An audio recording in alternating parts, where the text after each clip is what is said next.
Hey guys, it's Bob Crumb. I have long had a few goals in my life, and one of them, oddly, was to read and narrate a audiobook.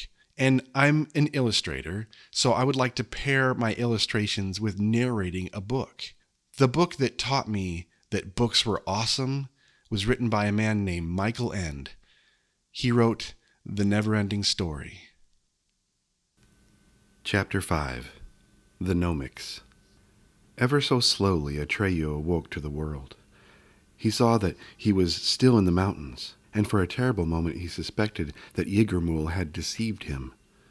But these, he soon realized, were entirely different mountains. They seemed to consist of great rust-red blocks of stone, piled in such a way as to form strange towers and pyramids. In between these structures the ground was covered with bushes and shrubbery. The air was blazing hot. The country was bathed in glaring sunlight. Shading his eyes with his hand, Atreyu looked around him and discovered about a mile away an irregularly shaped arch, perhaps 100 feet high. It too appeared to consist of piled stone blocks. Could that be the entrance to the southern oracle? As far as he could see, there was nothing behind the arch, only an endless empty plain. No building, no temple, no grove, nothing suggested an oracle. Suddenly, while he was wondering what to do, he heard a deep, bronze-like voice. "Atreyu!" And then again, "Atreyu!" Turning around, he saw the white luck dragon emerging from one of the red towers. Blood was pouring from his wounds, and he was so weak he could barely drag himself along. "Here I am, Atreyu," he said, merrily winking one of his ruby-red eyes. "And you don't need to be surprised. I was pretty well paralyzed when I was caught in that spider's web, but I heard everything Yggdrasil said to you. So I thought to myself, she has bitten me too, after all, so why shouldn't I take advantage of the secret as well? That's how I got away from her." Atreyu was overjoyed. "I hated leaving you to Yggdrasil," he said. "But what could I do?" "Nothing," said the luck dragon. "You've saved my life all the same, even if I had something to do with it." And again he winked, this time with the other eye. "Saved your life," Atreyu repeated. "For an hour.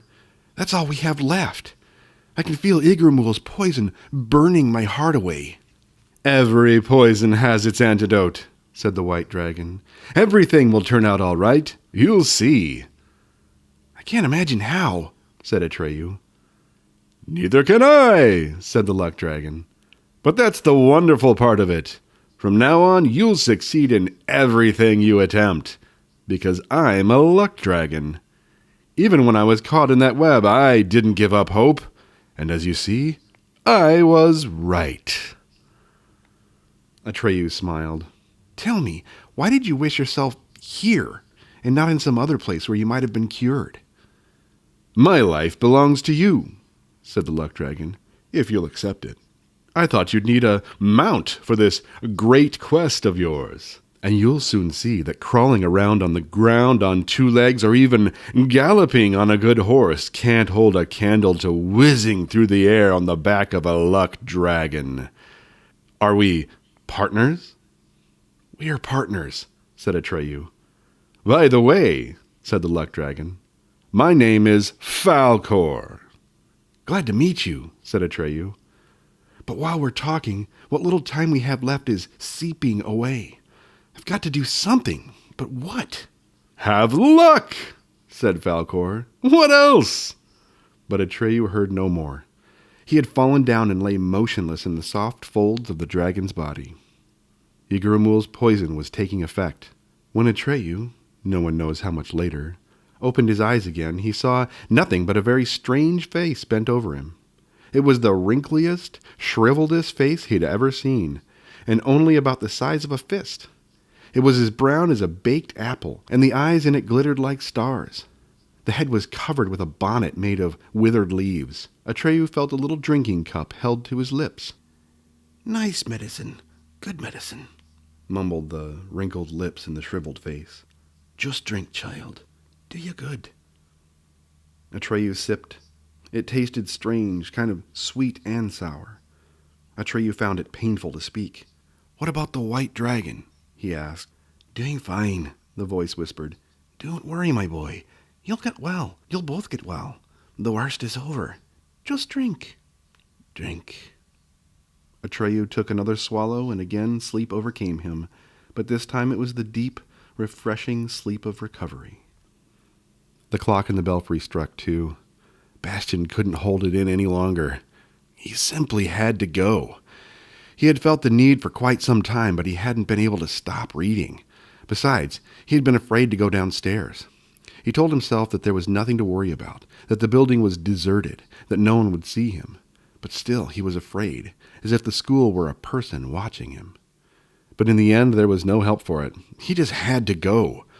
He set the open book down on the mat, went to the door, and listened with pounding heart. Nothing. He slid the bolt and slowly turned the big key in the lock. When he pressed the handle, the door opened, creaking loudly. He padded out in his stocking feet, leaving the door behind him open to avoid unnecessary noise. He crept down the stairs to the second floor. The students' toilet was at the other end of the long corridor with the spinach-green classroom doors.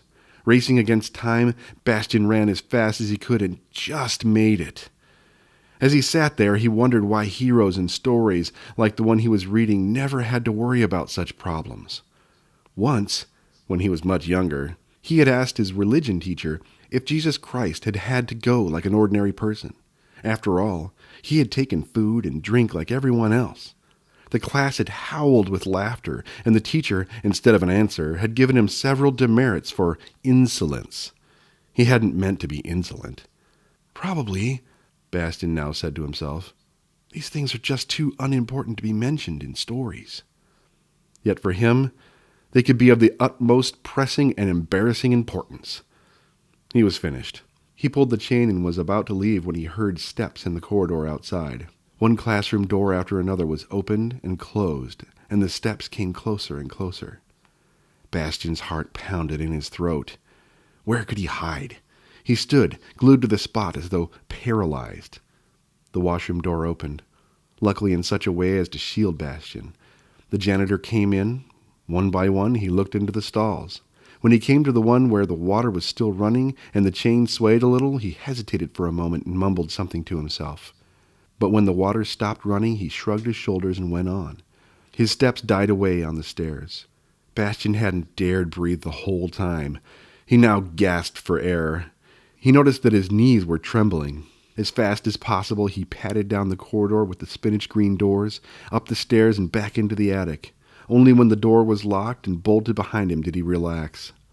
With a deep sigh, he settled back on the pile of mats, wrapped himself in his army blankets, and reached for the book. When Atreyu awoke for a second time, he felt perfectly rested and well. He sat up. It was night.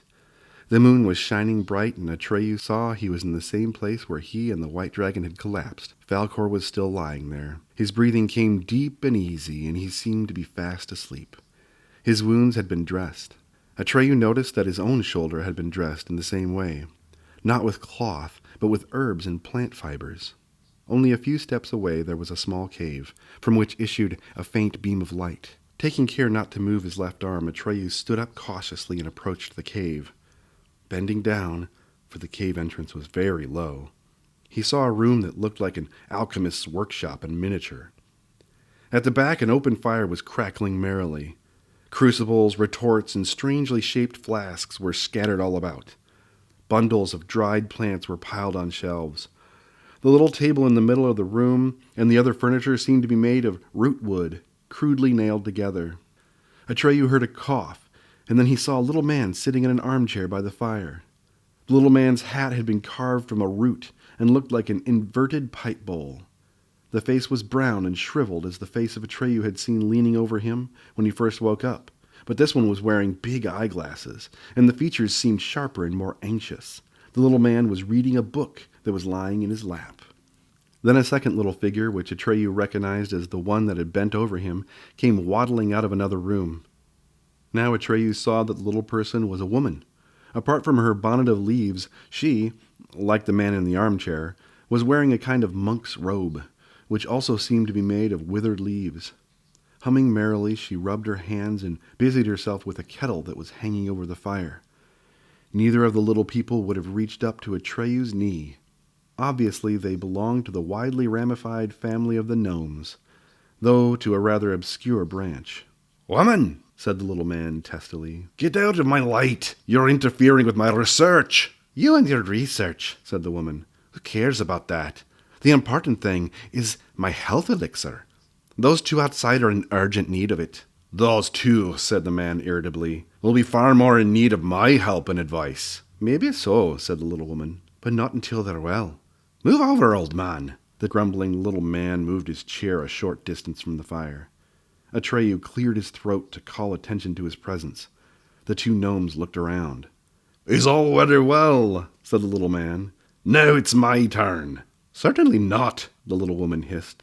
"It'll be well when I say so. It'll be your turn when I say it's your turn." She turned to Atreyu. "We would invite you in, but it's not quite big enough, is it? Just a moment. We shall come out to you." Taking a small mortar, she ground something or other into a powder, which she tossed into the kettle. Then she washed her hands, dried them on her robe, and said to the little man, "Stay here until I call you, Engewuk. Understand?" "Yes, Ergol, I understand," the little man grumbled. "I understand all too well." The female gnome came out of the cave and looked up at Atreyu from under knitted brows. "Well, well, we seem to be getting better, don't we?" Atreyu nodded. The gnome climbed up a rocky ledge level with Atreyu's face and sat down.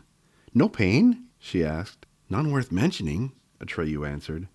"Nonsense," the old woman snapped. "Does it hurt or doesn't it?"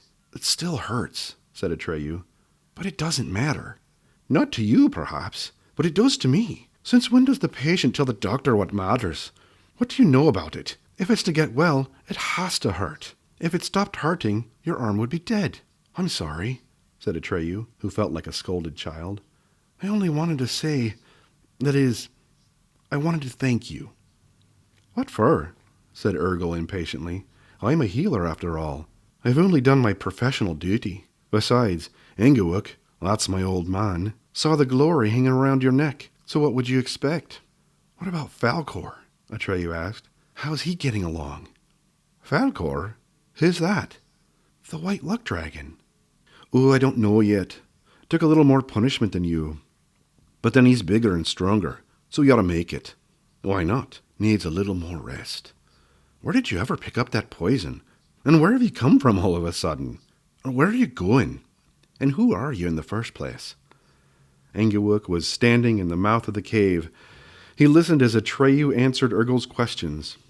When Ergol opened her mouth to speak again, he shouted, "Hold your tongue, woman! Now it's my turn!"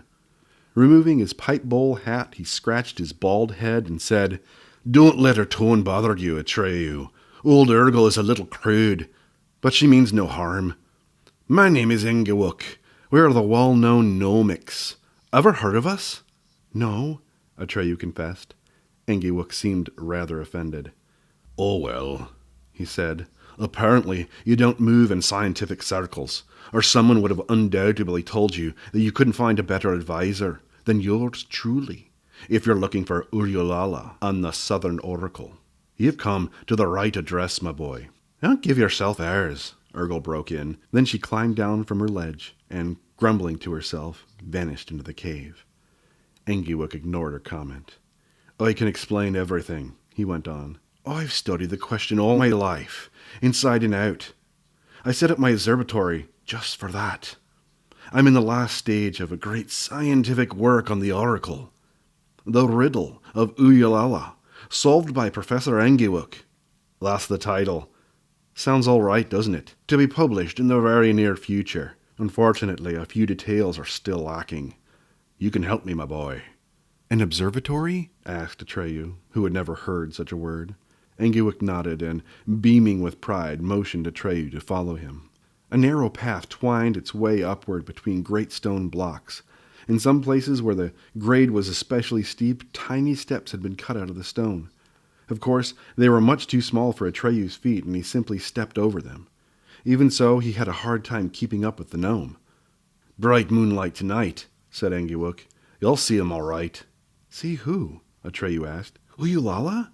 Engewuk only frowned and shook his head. At last they came to the top of the hill. The ground was flat, but on one side there was a natural stone parapet. In the middle of this wall there was a hole, obviously the work of Nomian hands. And beside the hole, on a stand made of root wood, stood a small telescope. Engewick looked through the telescope and made a slight adjustment by turning some screws. Then he nodded with satisfaction and invited Atreyu to look. To put himself on level with it, Atreyu had to lie down on the ground and prop himself on his elbows. The telescope was aimed at the great stone arch, or more specifically, at the lower part of the left pillar. And beside the pillar, as Atreyu now saw, an enormous sphinx was sitting motionless in the moonlight. The forepaws on which she was propped were those of a lion.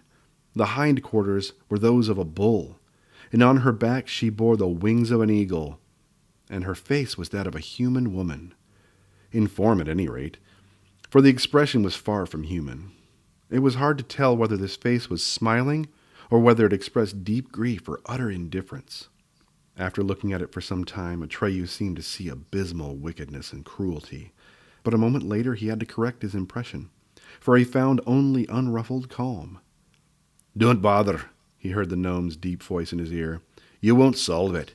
That's the same with everyone. I've observed it all my life, and I haven't found the answer. Now for the other one." He turned to one of the screws. The image passed the opening of the arch, through which he saw only the empty plain. Then the right-hand pillar came into Atreyu's view, and there, in the same posture, sat a second sphinx. The enormous body shimmered like liquid silver in the moonlight. She seemed to be staring fixedly at the first, just as the first was gazing fixedly at her. "Are they statues?" asked Atreyu, unable to avert his eyes. "Oh, no," said Engewick with a giggle. "They're real live sphinxes. Very much alive. You've seen enough for now. Come, we'll go down. I'll explain everything." And he held his hand in front of the telescope so that Atreyu could see no more. Neither spoke on the way back. Thanks, guys, for watching and listening to the end. I hope you're enjoying this as much as I am. If you are, consider hitting the thumbs up to show your support. If you're interested in further support, hit the subscribe button to see more. I try to maintain a weekly release.